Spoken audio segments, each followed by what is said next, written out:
Hello बच्चों, कल हमने लेंस के बारे में बात की थी। लेंस के दो प्रकार के बारे में बात की थी और उनसे संबंधित कुछ परिभाषाएं हमने देखी थी, जिसमें ये उत्तल लेंस और ये अवतल लेंस था। उत्तल लेंस बीच में से मोटा, किनारों से पतला था। अवतल लेंस बीच में से पतला और किनारों से मोटा था।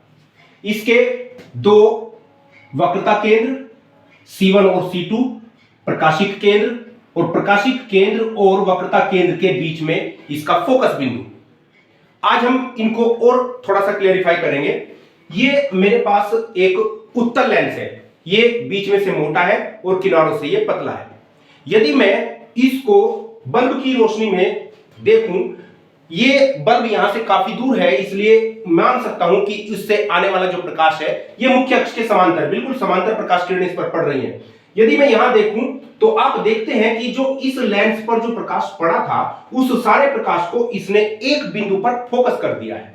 अगर मैं यहीं से इसका एक चित्र बनाऊं, देखिएगा ये उत्तल लेंस है, ये इसका मुख्य अक्ष है। तो जो सूर्य का प्रकाश या बल्ब का प्रकाश ये आ रहा था, ये मुख्य अक्ष के समांतर आ रहा था और इसने इस प्रकाश को एक बिंदु पर फोकस कर दिया था। तो ये जिस बिंदु पर इस प्रकाश को फोकस कर देता है, ये इसका द्वितीय फोकस बिंदु F2 कहलाता है और ये इसके प्रकाशिक केंद्र O और इसके वक्रता केंद्र C2 के ठीक बीच में होता है। तो इस प्रकार से ये इसका द्वितीय फोकस बिंदु कहलाता है। यहां आप देखते हैं कि ये मुख्य अक्ष के समांतर आने वाले प्रकाश को अभिसारित कर देता है, तो इसीलिए इसको हम अभिसारी लेंस भी कहते हैं। अगर हम बात करें अवतल लेंस की, तो अवतल लेंस मुख्य अक्ष के समांतर आने वाले प्रकाश किरण को ठीक इसके उल्टा करता है। इसने एक बिंदु पर फोकस कर दिया था, यह प्रकाश किरणों को फैला देता है। ये इस प्रकार से फैलाता है। यदि हम इन दोनों प्रकाश किरणों को पीछे की तरफ को बढ़ाएं, तो ये दोनों की दोनों प्रकाश किरणें मुख्य अक्ष के किसी बिंदु पर से आती हुई प्रतीत हो रही है, यानी कि ये दोनों प्रकाश किरणें इस बिंदु से ऐसा प्रतीत हो रहा है कि जा रही है। तो यहां ये इसका द्वितीय फोकस बिंदु F2 कहलाता है। जिस प्रकार से यहां प्रकाशिक केंद्र और वक्रता केंद्र के बीच में ठीक बिंदु आता है, बिल्कुल उसी प्रकार से इसके प्रकाशिक केंद्र और इसके वक्रता केंद्र के ठीक बीच में पड़ेगा F2। चूंकि ये इनको फैला देता है, अपसारित कर देता है, तो इसीलिए इसको हम अपसारी लेंस भी कहते हैं। अपसारी लेंस। तो ये हुई इसके फोकस बिंदुओं की बात। आपने देखा था कि इनके दोनों के दो दो फोकस बिंदु होते हैं, लेकिन हम इसको मुख्य अक्ष के समांतर आने वाले प्रकाश किरणों को जिस बिंदु पर लेंस फोकस कर देता है या मुख्य अक्ष के समांतर आने वाली प्रकाश किरणों को इसके अपवर्तन के पश्चात जिस बिंदु से ये दोनों आती हुई प्रतीत हो रही हैं, ये इसके फोकस बिंदु कहलाते हैं। ये इनके मुख्य फोकस बिंदु होते हैं। दूसरों का काम काफी कम है, कई जगह इंटर में यूज होता है वो, तो आप यहीं पर इनके केवल ये मुख्य फोकस बिंदु को ही याद रखें। आप ध्यान दें, ये जो फोकस बिंदु है ये इस लेंस के दाईं ओर है। कल हमने दूरियां मापी थी तो बताया था कि जो ये लेंस है, लेंस के दाईं ओर की जितनी भी दूरियां होती है वो सब की सब पॉजिटिव होती हैं। तो चूंकि यहां से यहां तक की फोकस दूरी होगी F2, वो हमेशा पॉजिटिव होगी, यानी कि उत्तल लेंस की फोकस दूरी पॉजिटिव होती है। अवतल लेंस के बारे में बात करें, अवतल लेंस के प्रकाशिक केंद्र से फोकस बिंदु के बीच की दूरी इसकी फोकस दूरी होती है, ये इसके दाईं ओर है। दाईं ओर वाली जितनी भी दूरियां मापी गई थी वो सब नेगेटिव मापी गई थी, इसलिए अवतल लेंस की फोकस दूरी को हम माइनस में लेते हैं। ये बात हुई इनके फोकस दूरियों की। अब यदि हम देखें प्रकाशिक केंद्र, चाहे वो अवतल लेंस हो चाहे वो उत्तल लेंस हो, ये बीच में इसका प्रकाशिक केंद्र O होता है। प्रकाशिक केंद्र से जो भी प्रकाश किरण जाती है वो बिना विचलित हुए सीधी निकल जाती है हमेशा, चाहे वो उत्तल लेंस हो चाहे वो अवतल लेंस हो। तो इस प्रकार से प्रकाशिक केंद्र की परिभाषा बनती है कि किसी लेंस पर स्थित वह बिंदु जिससे गुजरने वाली प्रकाश किरण बिना विचलित हुए सीधी निकल जाती है, वह बिंदु उस लेंस का प्रकाशिक केंद्र कहलाता है। तो यही दो मुख्य बातें हैं प्रकाशिक केंद्र और फोकस बिंदु की। अब इसके बाद हम इन दोनों लेंसों से बनने वाले प्रतिबिंब के बारे में बात करते हैं। पहले बात करें उत्तल लेंस की। आपने देखा जब अनंत से कोई प्रकाश किरण आती है वो मुख्य अक्ष के समांतर आती है। तो अनंत पर यदि कोई वस्तु स्थित है तो उसका चित्र यही वाला बनता है। अनंत पर स्थित वस्तु का जो प्रतिबिंब बनता है वो द्वितीय फोकस पर एक बिंदु रूप में बनता है। यह हुई पहली कंडीशन इस उत्तल लेंस से। बाकी कंडीशंस हम आगे देखते हैं। देखिए, उत्तल लेंस, मुख्य अक्ष, द्वितीय फोकस, वक्रता केंद्र, प्रकाशिक केंद्र F1 और C1। अनंत वाली कंडीशन आपने देख ली।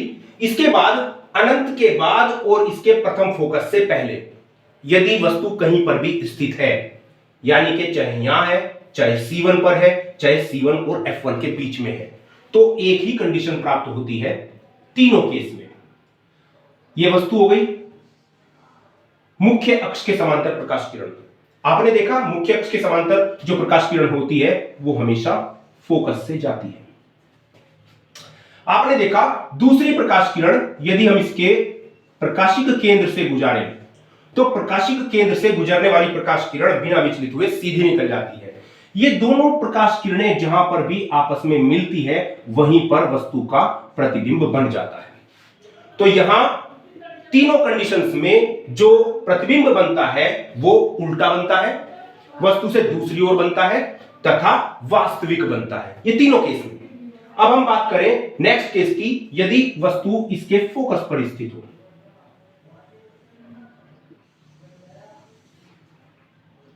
ये इसका प्रथम फोकस, C1, द्वितीय फोकस और C2।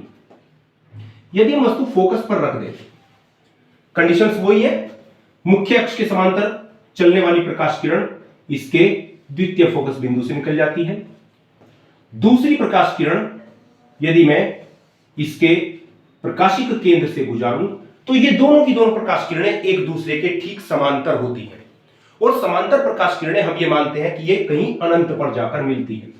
तो इसका मतलब ये हुआ कि यदि इसके फोकस पर वस्तु स्थित होगी तो उसका प्रतिबिंब अनंत पर बनता है। तीसरा केस है, यदि ये इसका फोकस, वक्रता केंद्र, द्वितीय फोकस, वक्रता केंद्र, यदि इसके प्रकाशिक केंद्र और फोकस के बीच में कहीं वस्तु स्थित हो।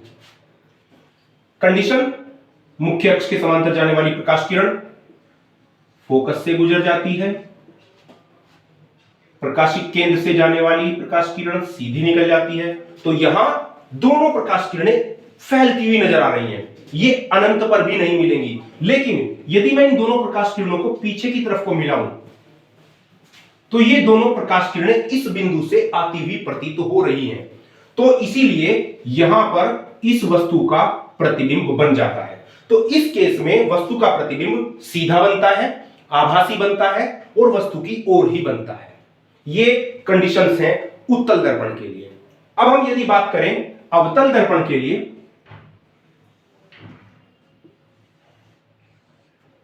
अवतल दर्पण, ये इसका मुख्य अक्ष, ये इसका द्वितीय फोकस बिंदु, वक्रता केंद्र, ये इसका प्रथम फोकस बिंदु, ये इसका वक्रता केंद्र C1।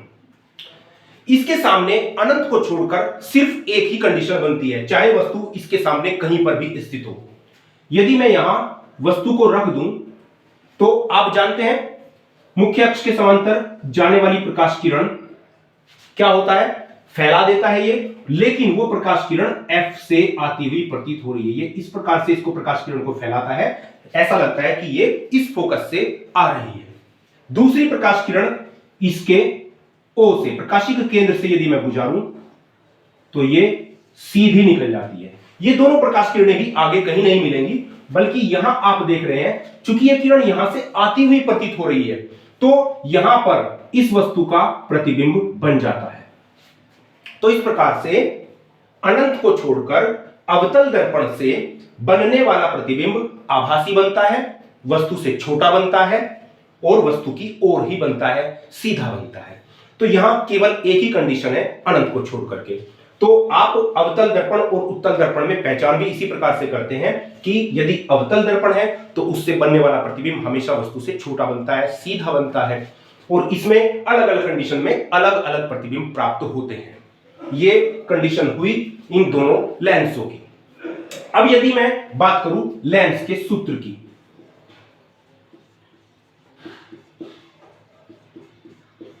हमने दर्पण का सूत्र प्राप्त किया था, उसमें u, v और f थे। u वस्तु से दर्पण की दूरी थी, v वस्तु लेंस से या दर्पण से प्रतिबिंब की दूरी थी, और f उसकी फोकस दूरी थी। u, v और f यहां पर भी उसी तरीके से काम करेंगे, और उनका जो फॉर्मूला बनता है वो बनता है 1/f equal to 1/v minus 1/u। जो पिछला हमने सूत्र देखा था वो दर्पण में यहां केवल प्लस था और यहां केवल माइनस है, और दूरियां बिल्कुल उसी तरीके से मापी जाती हैं।